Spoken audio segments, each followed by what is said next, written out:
You would never hire someone off of good conversation alone.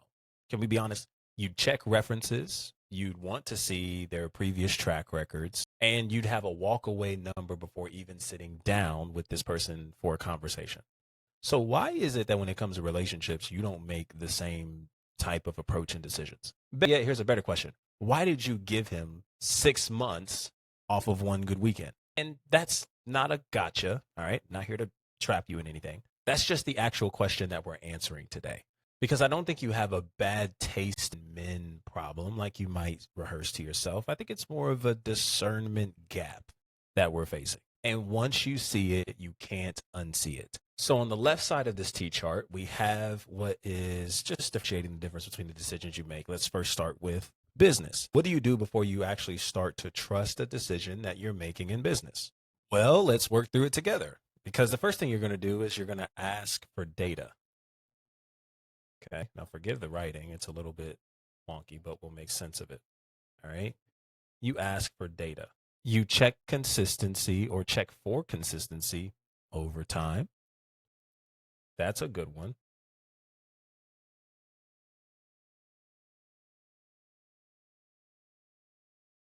It's not necessarily measured by just how someone shows up once. Okay. It's measured by how they show up repetitively under pressure or in moments where they just don't feel like wanting to be who they say they are in a given moment. And you set away a walkaway number. Okay. All right. This is kind of like your non negotiable. All right. This is what you're walking away with regardless. All right. When it comes to the conversation that you're ready to have with your business or someone who's ready to invest or someone you're hiring, whatever the case is. And this is you setting this because it's setting a number, something that you can tangibly see. And you already have this before you get emotionally invested, and excitement or fear causes you to walk away early or do something that causes you to move a little bit more extreme. You're real balanced and set in a good foundation when you're operating from this business decision. And more importantly, you wait to be impressed by a pattern, not a promise. Okay. Because what matters to you most is your ability to see what they can actually do, not just what they say or who they say they are. Now let's look at the right column, which is love or relationships. And you can be honest with me here, because honesty is the only way that this genuinely works. Typically, you're making this decision based off of chemistry. Well, at least I'm trying to write chemistry. Okay. Bear with me. Maybe there's a hint of potential. Okay. You're hoping that he can become all that he said he would be. Okay. Maybe it's fear. All right. Because you're fearing of starting over at your season again.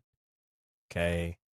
Another year, another day, another month has passed. You're afraid of starting over. So it's better to just cling to the situation than it is to move with uncertainty again. And for a lot of you, it actually might be even a sense of loneliness.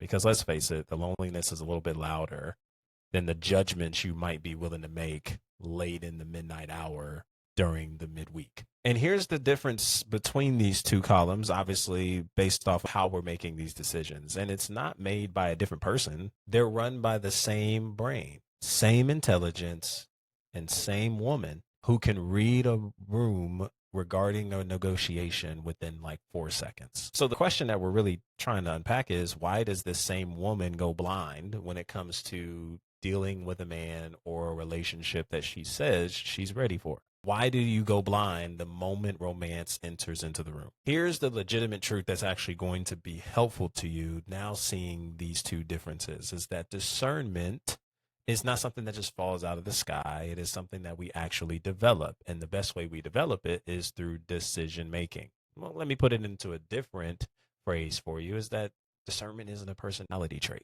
It's not something that you either have or you don't. It's something that's developed. It takes time to grow. And what's crazy is in one domain, you were trained. Okay, let's look back at the business model that's in front of us. Okay, we can clearly see that all of this is a reflection of training. Okay. This is something that you were trained to do. You took classes, you went and got a degree for it. Okay. You were under some people who were where you want to be. Okay. It says trained. I know it looks a little nasty. Compared to love and relationships that were kind of just moving at randomly. Okay. This isn't something that's actually systemized.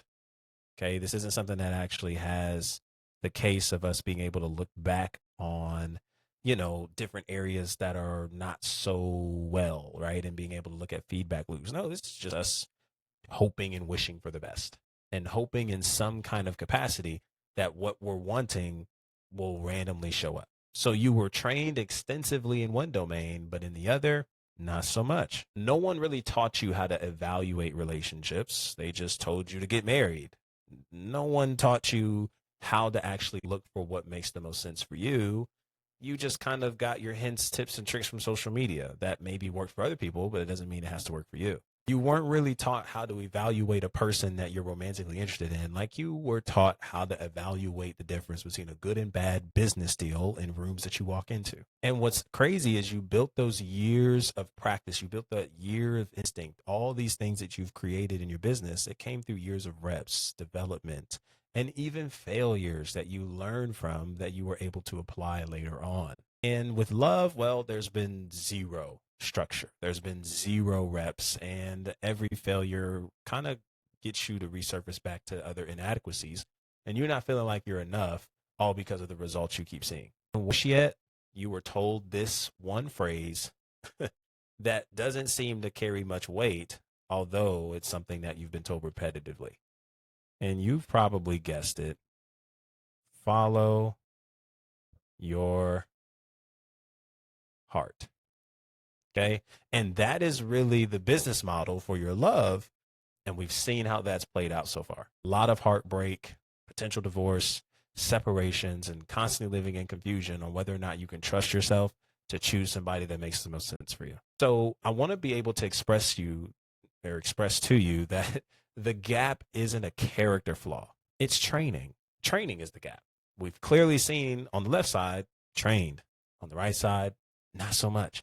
And don't listen to that in a derogatory fashion, but just receive that as being able to look at relationships as something that you can grow in, learn from, develop in, that allows you to choose healthily, much like you do for the business deals, the rooms you walk into, and the high achieving accomplishments that you've been able to build on so far. So training gap, close with training, not with more heartbreak, not with more analysis by paralysis, being stagnant, but with an actual system. So the real shift in this is realizing that the same energy that goes into your business, the same instinct that you trust to protect your business, protect your investments, your money, your success, your status in those areas, is the same instinct that's available to you here. You don't need a new personality. You just need to go ahead and give the woman that knows how to walk away from a bad deal the permission to do the same in her relationships without living in fear that decision is going to come back to haunt you, or that it's just another example of why you can't trust yourself in the end.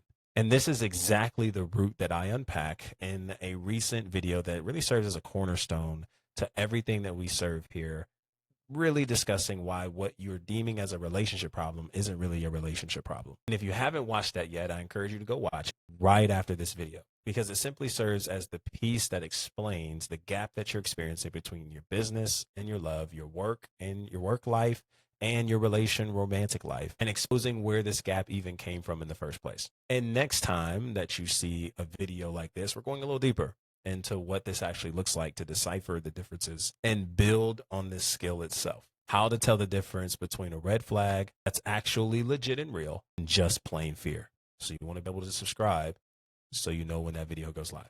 And I'll see you then.